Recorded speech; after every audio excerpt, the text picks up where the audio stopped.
Hello everybody, welcome to more Inconsistent Bookworm, and I told you we're getting to something a little bit old, though technically this is not an old, it's just redoing some, fuck it, whatever. We're getting into Mobile Suit Gundam, The Origin. Of course the first volume of that is, I think it's just called Activation.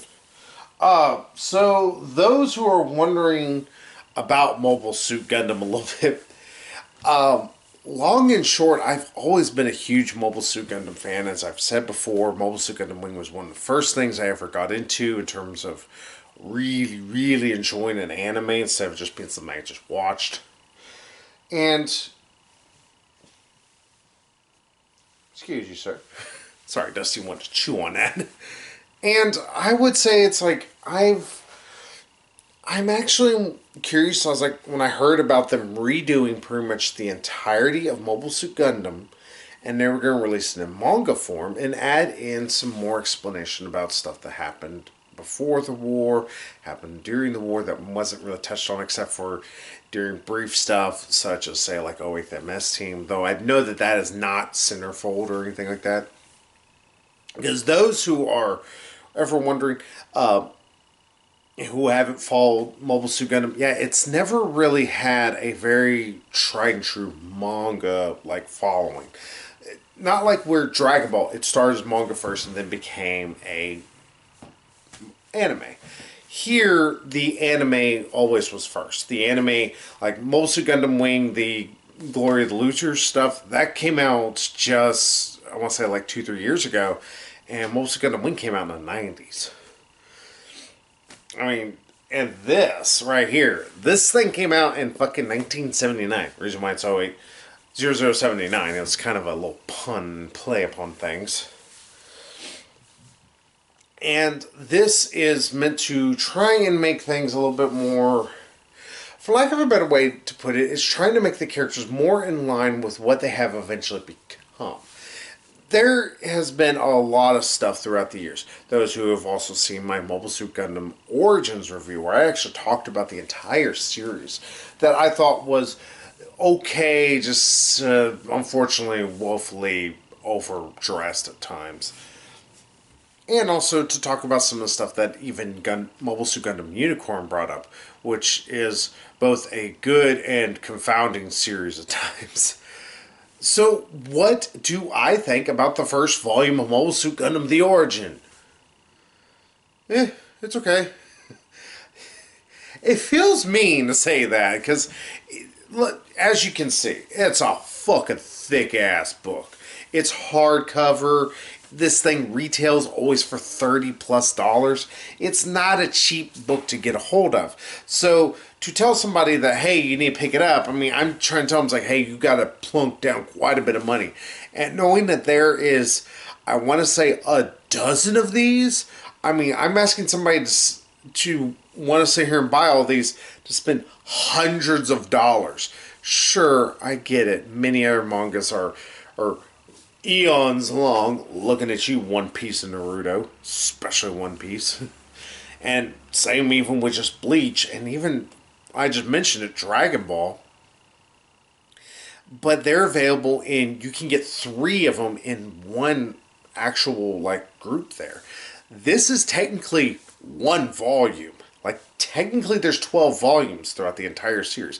Like, this isn't like the 3-in-1s that we're used to seeing for older mangas that have been out for a while. They're just trying to keep them relevant into, you know, nowadays culture, or at least give people a way to buy up whenever their other prints have already ran out. It's like, this is a massive amount of stuff, for lack of a better way to put it. And there's good and bad parts of it. For good, I will say, to start us off on a good note, the artwork is actually very reminiscent of that of 0079, you know, the original Mobile Suit Gundam series. And again, that even has its pros and cons. It does look a little bit older in terms of its art style, but it never feels out of date. It's one of the actual good things about Mobile Suit Gundam. Like, if I showed somebody the original Mobile Suit Gundam, sure, it's not going to look like a masterpiece, but they're not going to be sitting there like, no offense if you sit there and try to watch old Lupin the Third. Lupin the Third was well renowned for its actual jokes and its good humor, not necessarily for its animation, which unfortunately was really, really, really terrible. And by that same means, I think that it holds up just as well, say, like a Robotech. Like, though I think Robotech holds up a little worse than Mobile Suit Gundam, or hell, I'd say it holds up better than Voltron. And it came out roughly around the same time, at least in terms of Japanese animation. So the artwork, yes, it is something to adjust to, but it's not like, oh my god, it's the worst, ugliest thing ever. Nah. It just looks a little weird at points. It's something you gotta get yourself used to.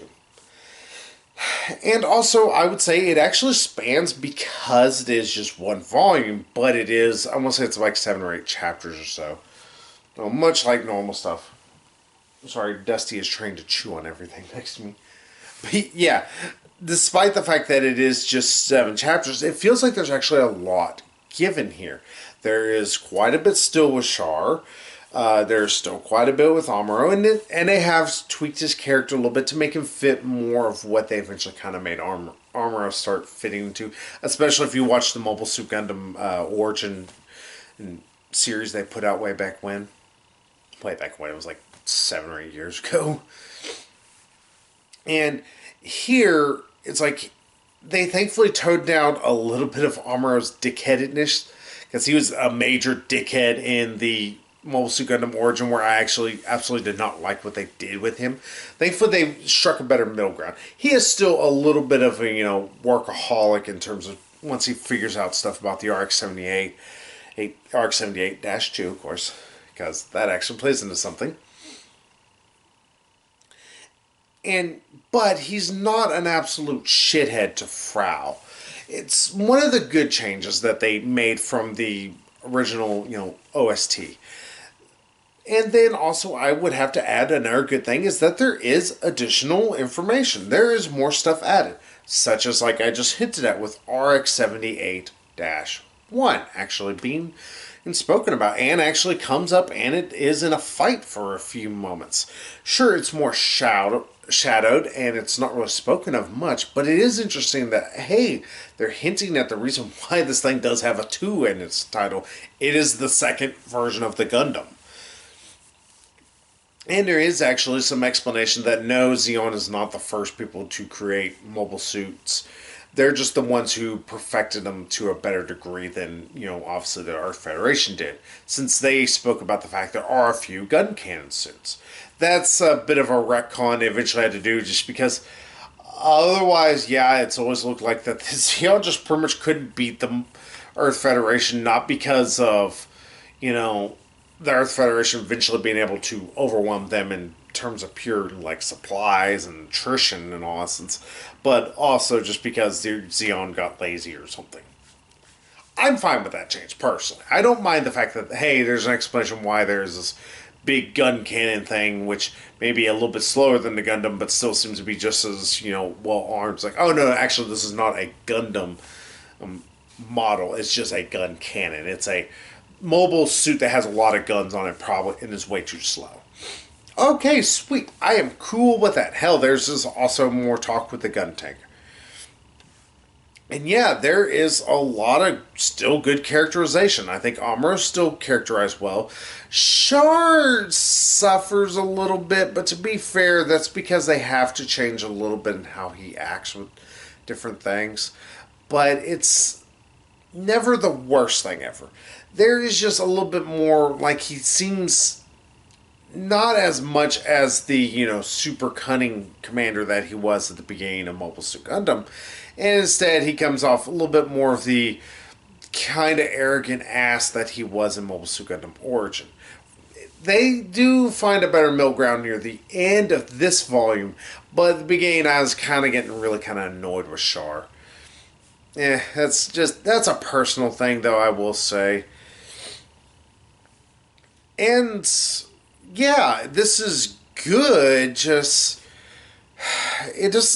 The long and short of it, it only covers the original fight that happened at Side 7 all the way to them actually descending into Earth and accidentally, veering off course. that's kind of it. Like I said, for better or worse, that is all there is. Good because that is that is a few episodes it's covering, but bad in the fact that that means that we have even more volumes we gotta go through. There's even more stuff we gotta keep going through before we're even going to get to, honestly, some of the better and more interesting stuff, which is once they go back to space after finally getting back to Jaburo. Spoilers ahead for those who have not read any of the Mobile Suit Gundam stuff or watched it, which is so sorry. It's like a 30, nearly. No, I'm sorry. This is a nearly 50-year-old show. Oh my god, I'm old. But yeah, I mean, it's like you can watch it right now. It's available on multiple different platforms. Go watch it. It's still a fantastic show.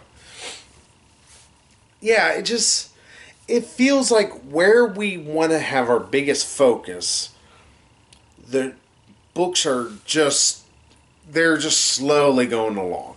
There is quite a bit of action throughout this entire series, or throughout this entire volume. There's a lot of good action, just it never feels as consequential as it should, especially because those of us who have read this, which, I mean, no offense, this is who this is for. This is for people who've read or watched all the Mobile Suit Gundam stuff, who just pretty much live and breathe Gundanium. You know, there's a lot of padding, it feels like. It's both a good and a bad thing. It's good that we get to see these characters be badasses. It's good that we get to see, Amuro struggling a little bit because we're still used to him being that nigh on omnipotent, Jesus character he is. He's not quite Kira levels of, oh my god, I'm just the greatest, but they started to really make him zany, but at least that was at the end.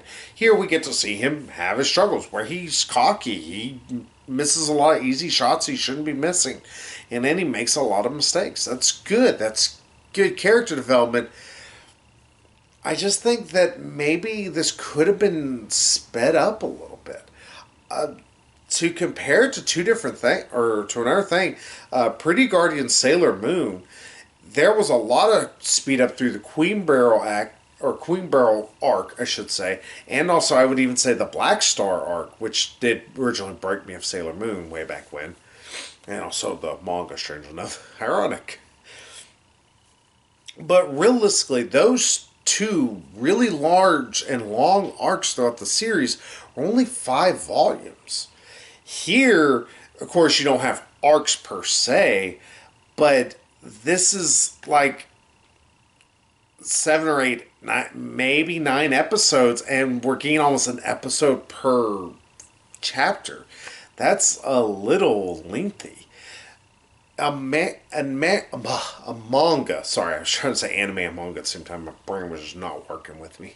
But a manga really needs to spend its time a little bit more fruitfully. It needs to know whenever there's just fluff for fluff's sake. It should also know it's like, hey, well, this is mostly an action sequence. And I think after a while, action sequences, even if they're done really well, they can start to get boring. Hint, hint, Mobile Suit Gundam Glory. Mobile Suit Gundam Wing Glory for Losers Endless Waltz. Too long damn name. But here, I think it's a bit much. It's fine. There's nothing egregiously bad about it. Sure, the artwork, it's not for everybody, but it's meant to harken back to the original series, which I look forward to it. And not only that, but there is some usage of watercolors throughout it, which you might leave it or you might take it or leave it, who knows. It's something that seems to be the Mobile Suit Gundam kind of thing. Like there's 2-3 pages at the beginning of each chapter that they use, actual colors, and here it looks a little bit more toned out and everything. It reminds me of the early 80s, which I guess, hey, that's cool and all, but at the same time, I don't give a shit throughout most of it. Yeah, I think the biggest problem is just that there's not a ton I can say, oh, you definitely need to read this. And I'm pretty sure there'll be more later, but I think that's the problem. There should have been a little bit more put into this.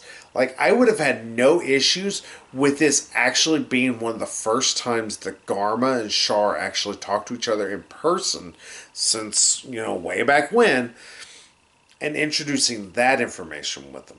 I would not have minded that at all. Instead, we get introduced to Garma at the very end of this entire volume. Instead, the rest of it is just them being chased by Char, and after a while, he just kind of feels very samey until like the final actual chapter where Char gets him kind of cornered into this one Federation base where these guys are kind of acting like assholes to him. I don't remember that being an episode, but I think it might have been like played on how an episode did. I don't know. It's been a while since I've watched Mobile Suit Gundam.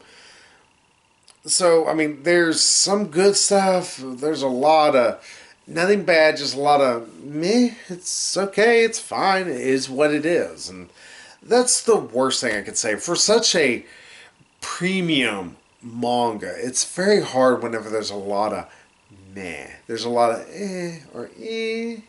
It's not bad. It's not great. It's okay. I give a 6 and so realistically, in all essence, for Mobile Suit Gundam Origin, if you're a die-hard fan of the series, you might pick it up. I will at least review the next couple ones, but I mean, it's hard to justify this. Like I said, the cost is really high, and I get this was something that a lot of money was actually sunk into this, so they're trying to, recuperate it. But in the same instance, well, why are you sinking money into something, expecting fans to pay out the fucking nose for it, but not understanding what it is that the fans truly want from it? I don't know. It's the Mobile Suit Gundam series in a nutshell at times. I will get back to you eventually with another review of this. I need to eventually read the second volume, see what's going on with it, see if it improves or if it has much, much worse qualities. But hey, we'll see what ends up happening with it. But until then, I think I need to get into something else a little bit older and a little bit punchier, should we say. But until then, I'll see you all later. So, bye-bye, everybody.